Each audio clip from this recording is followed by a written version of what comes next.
So your classic coffee this month is a washed Burundi. It's from the Kigeri region, and this region feeds into a centralised washing station called Izuba.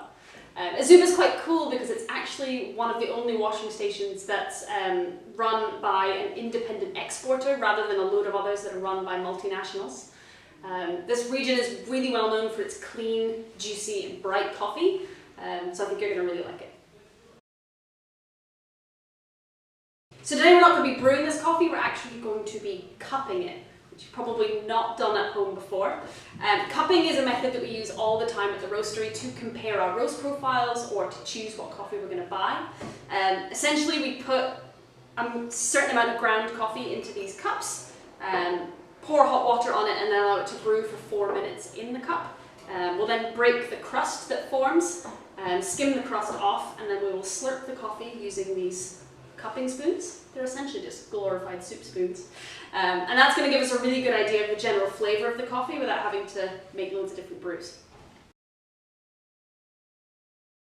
So I'm going to walk you through how we're going to cup this coffee so you can recreate it at home if you want to. You don't need fancy bowls or equipment or anything. A couple of cups of a similar size are just fine.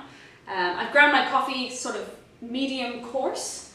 And what I'm going to do is I'm going to pop just off the boil water straight on there, fill up the cup, start a timer at the same time, and we're going to let it brew for 4 minutes. So we cup using the SCA cupping protocol, which is like a standardized cupping protocol across the world. You want to use a ratio of about 1 part coffee to 18 parts water. So here I've got 11 grams of coffee in my 200ml bowl, and that's just so we have the correct strength across the globe, so we're not all tasting wildly different things. So we're going to wait for 4 minutes for this to brew, and then we're going to break this crust that's forming. So it's been 4 minutes. The next step is to break this crust that's formed. The main reason we're doing this is because when you break this crust, it releases a big burst of aroma, which is a really important part of evaluating a coffee. It's also just quite fun.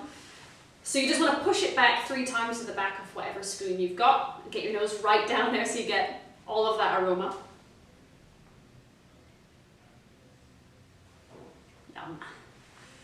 And then we need to skim it off just so we're not slurping up ground coffee, which is not very pleasant. Easiest way to do that is just to take 2 very similar spoons, overlap them and pull them through your cup, skimming off the top as you go. You will probably make a mess the first 200 times you do that.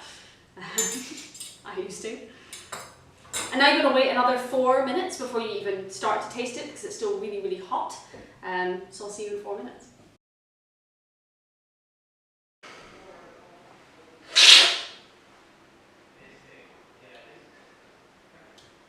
Yeah, so this coffee is super light, bright, clean, fresh, exactly what we wanted from a washed Burundi. Loads of green apple and loads of pear, so it's really zesty.